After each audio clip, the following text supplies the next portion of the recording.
Welcome to This Explainer. Today, we're going to impartially unpack the source materials framework on how media, freedom of speech, and public accountability actually function within an Islamic caliphate. You'll probably notice right away that our visuals today rely heavily on rich geometric patterns and beautiful typography, strictly avoiding any human figures. This actually reflects the historical and artistic traditions of the civilization we're discussing. It's a really fascinating look at a completely different civilizational model, so let's just get right into it. Okay, let's take a super quick look at our roadmap. We'll be covering the purpose of media, how freedom of speech is defined, the actual legal limits, exposing corruption, historical context, and finally, public opinion. First up, Section 1, the purpose of media. So, the source begins by pointing out that historically, messengers have almost always clashed with the elite ruling class, a group the Quran calls the Mullah. These elites typically clamp down on new messages to protect their own power. The text then pivots to critique the media landscape you're probably familiar with in the West. It uses this quote from Owen Jones to argue that what we often call a free press in capitalist societies is, in reality, heavily controlled by a tiny, wealthy elite. The argument here is that Western media serves the establishment rather than operating with true freedom, pointing to censorship and the intimidation of journalists who dare to challenge state narratives. Well, how does the Caliphate model contrast with that? You might be surprised to hear that according to the text, an Islamic government doesn't actually monopolize the press. Any citizen is permitted to establish media outlets, whether that's a newspaper, a TV station, or even a social media channel. Now, there is a licensing mechanism, and they have to follow a code of conduct based on Sharia law, but the fundamental driver of media in this society is seen as a collective religious duty. It's the obligation to, quote, enjoin good and forbid evil. So it's framed not just as a profitable business, but as a core societal responsibility. Moving on to Section 2, defining freedom of speech, and this is where we see a real clash of ideologies. This brilliantly illustrates where the two worldviews completely diverge. The text argues that secular free speech is entirely a human invention. It's rooted in capitalism and secularism, meaning it's defined by humans who have purposely separated religion from state affairs. In stark contrast, Islamic free speech is viewed as a right granted directly by the Creator. What that means is the absolute limits of acceptable and unacceptable speech are defined by divine law, not by shifting cultural trends or political elites. To really hammer home this difference, the text cites Noam Chomsky. He perfectly characterizes the Western absolute approach to free speech, right? This idea that you have to defend the right to express even the most despicable views. While the source argues this completely contradicts the Islamic directive, it cites a hadith from the Prophet Muhammad stating that anyone who believes in God in the last day must only speak good, meaning what Islam approves of, or they should just remain silent. In this framework, words carry massive spiritual weight, and careless speech can literally lead to severe divine punishment. All right, Section 3. Let's look at the actual rights and legal limits. So if you can't just say whatever you want, where exactly are the boundaries drawn? Looking at acceptable speech, the text emphasizes some pretty robust political rights.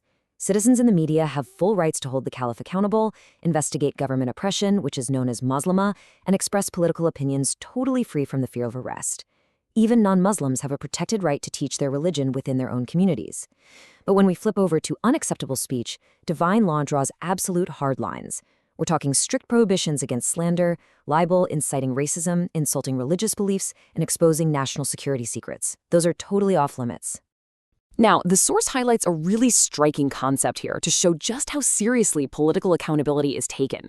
It points out that standing up to a tyrannical leader to prohibit evil isn't just a civic right. It's considered a path to the absolute highest reward in Islam: martyrdom. The text notes that historical caliphs like Abu Bakr and Umar actually actively encourage the public to correct them and point out their mistakes. Think about how that compares to modern politics for a second. Keeping the ruler in check is a deeply ingrained constitutional right. It completely flips the script on how we typically view obedience to authority. Next up, Section 4. How do we handle exposing corruption versus someone's private sins? This builds into a super fascinating hierarchy of reporting. Unlike tabloid journalism today, the media in this framework is strictly prohibited from spying on or exposing a citizen's secret private sins. The Prophet stated that whoever hides a Muslim's defects will have their own defects hidden by God. And even public sins are generally not amplified, just to prevent the normalization of lewdness in society. But here is the critical pivot. If a secretly committed sin threatens the state or causes wider public harm, we're talking government corruption, treason, conspiracy, that right to privacy completely vanishes. In fact, exposing that corruption becomes absolutely obligatory to protect the welfare of the society. Section 5. Let's ground this with a look at media in Islamic history. Tracing the evolution of media here is fascinating. In the 7th century, media was almost entirely verbal, basically dominated by poetry. The Prophet's chief poet, Hassan ibn Sabit, essentially ran a media campaign of psychological warfare to counter enemies of the state. Fast forward to the 8th century Abbasid era, and media shifted into public theological debates. Imam Abu Hanifa famously debated atheists in public without any fear or intimidation. Get this, in 781 ZE, Caliph al-Mahdi actually hosted a 2-day open debate with a Christian patriarch on their deepest theological differences. And today, the source notes, that exact same tradition of public discourse is carried forward by modern citizen journalists and social media influencers. Finally, Section 6, shaping public opinion through collective protest. The author applies this really profound hadith to modern citizen journalists, activists, and influencers. It translates to the idea that every individual is guarding a frontier. The text argues that this means every single person has a vital, individual role in voicing opinions on societal matters. It's essentially a call to active civic participation, arguing that you are all responsible for guarding the community from internal corruption and oppression. Citing Ayatollah Khomeini, the source emphasizes that it's a huge mistake to restrict this idea of forbidding evil to just denouncing minor, everyday offenses, like someone playing loud music. Instead, united public opinion and collective action have to be directed at the oppressors who trample on the rights of the weak. The text points to the 1962 Iranian protests as a perfect example of this. Scholars united, they utilized mass protests, and they sent thousands of telegrams. The result? The Shah's brutal regime was literally forced to retreat and cancel un-Islamic laws. The message here is that rulers, no matter how oppressive they are, will eventually back down when faced with a truly united public. We're going to leave you with this provocative question drawn right from the source's framework.